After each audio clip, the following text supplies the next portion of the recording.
So, what's up guys? Ako nga pala si Boy Electric. Pero bago yan, huwag niyo kalimutan mag-like, share, and subscribe sa ating channel para tuloy-tuloy ang ligaya. Kamusta na kayong lahat mga kababayan? Yung tatalakayin natin ngayon, yung kung saan ba nakafocus yung administration ni PBBM simula nung umpisa at ngayon naka 2 taon na mahigit.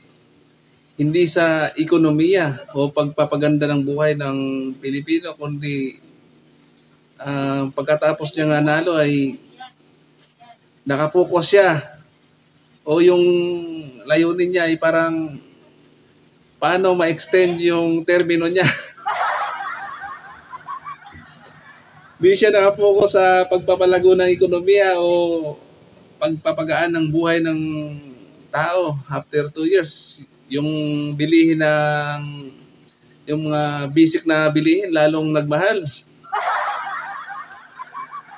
O di kaya yung pinaka number 1 siya na nakakapokus ay yung mga ginagawa niya ngayon na pangbubuyo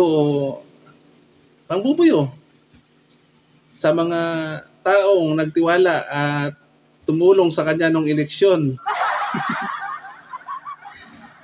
Sino ba sinapulan niya? Sino ba yung yung ibang tumulong sa kanya nung eleksyon, umagapay at tumulong sa kanya nung eleksyon at kasama niya lagi. Tulad niya, no? Attorney Vic,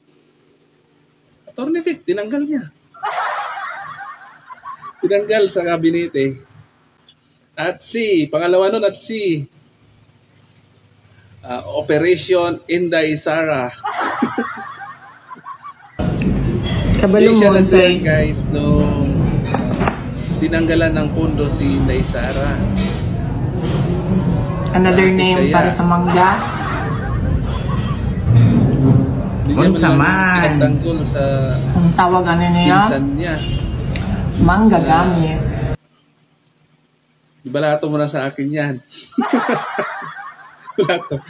Hindi mo na siya na react tungkol sa pagtanggal sa pundo ni Inday Sara na makakatulong daw para sa yung confidential fund, makakatulong daw para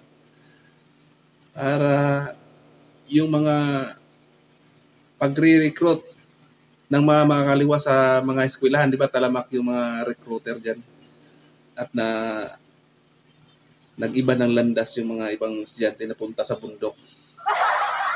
Yan sana yung plano ni Inday Sara. Yung ngayon, tinanggalan na, wala na. Nakinig sa mga kaliwa eh. Wala na. Kaya nagkakaano. O yung pangatlo, ano ba?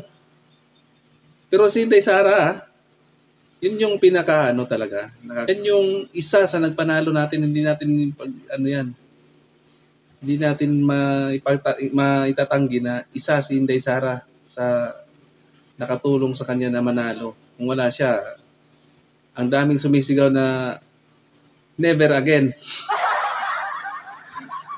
Habang nandun ako nung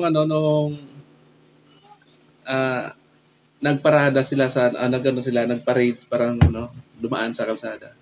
Ang daming sumisigaw guys na never again. Ano pa? Magnanakaw. Ano pa? Mamamatay tao. dahil sa martial law noong kapanahonan ni Senior Marcos. At ngayon, ano pa nagawa saan pa nakapokus yung PBBM administration? Walang iba kundi kay Pastor Apollo C. Kibuloy. Talaga namang hindi nilubayan hanggang nagkaroon ng patong-patong si Pastor. Patong-patong na kaso. Siya lang naman yung tumulong at gumawa ng plataforma para makapagsalita at manalo si BBM nung eleksyon. Pero anong nangyari ngayon? Nagtatago na si Kapulo Pastor. Pastor Kibuloy. Kasi inahunting na ng mga NBI. Kawawa naman yung tumulong sa kanya, saka nagtiwala sa kanya. Inuusig na. Tapos, hindi pa dyan, pinasara pa ang SMNI. At sa tulong ng mga congressman pala, napakulong ng ilang araw si Ka Eric tsaka si Secretary Badoy na talagang walang takot na nagbubunyag kung sino yung mga makakaliwa dyan sa Kongreso. Talagang nung wala pang eleksyon, talagang dikit na dikit kayo sa mga Duterte eh. Nung ngayon, nanalo na, kumampi na sa mga kaliwa. Tapos ngayon, lumitaw na naman yung investigasyon para sa kanya sa PDLX. Lalong wala nang focus sa wala nang focus sa para sa bansa o sa mga mamamayang Pilipino kasi kahit siya pinapaimbestigahan din sa Kongreso sa Senado pala. PDLX talagang ang daming sinampit. Kaso lang yung tanging magiging witness sana si Jonathan Morales, dinikdik ng mga senador. Tinanggalan ng kredibilidad para maging witness na sana ay para malalaman yung katotohanan. Pero hindi pinaporma kasi pinipigilan na magsalita. Yung kung pagkumpara natin yung investigasyon dati ng dating mga senador na abogado saka ngayon, parang wala nang patutunguhan yung pag-iimbestiga nila.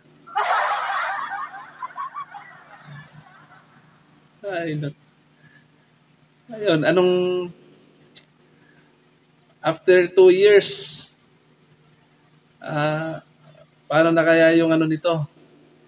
Yung palitan ng piso. Sobrang baba na ng piso at taas na ng dollar. Kakacheck ko lang ngayon. Yung $1 naging 58 na. Anong epekto sa ating bansa kung mababa yung piso tapos mataas yung dollar? Ibig sabihin yan may magkakaroon ng inflation. Inflation. Pag may inflation, ibig sabihin, tataas na naman yung mga pangunahing bilihin, guys. Kasi yung president natin, hindi naka-focus sa pagbaba ng presyo. Kahit nagpatupad na siya noon ng, ng price ceiling, pero di man natupad yun. Lalong bumulusok yung presyo ng bigas, lalo na yung bigas. Umabot na ng 60, halos umabot na ng 70 ngayon. Ano nangyari? Nakafocus lang yung administration sa pangbubuyo. Nakakalungkot lang, guys. Kasi pinagkatiwalaan siya tapos na ganito yung mga dapat hindi inaasahang mangyari. Dapat yung pagkakaisa talaga yung kasi yun yung sigaw niya lang dati pagkakaisa, unity. Kasi sawang-sawa na yung mga Pilipino sa watak-watak na pamumuno eh. Watak-watak, away-away na politika eh. Kaso naman, inumpisahan yata ng pinsan niya si Si Tambaloslos. Kaya nagkakagulo-gulo yung tandem. Tapos, parang wala na po patutunguhan at parang sana hindi magkakagera sa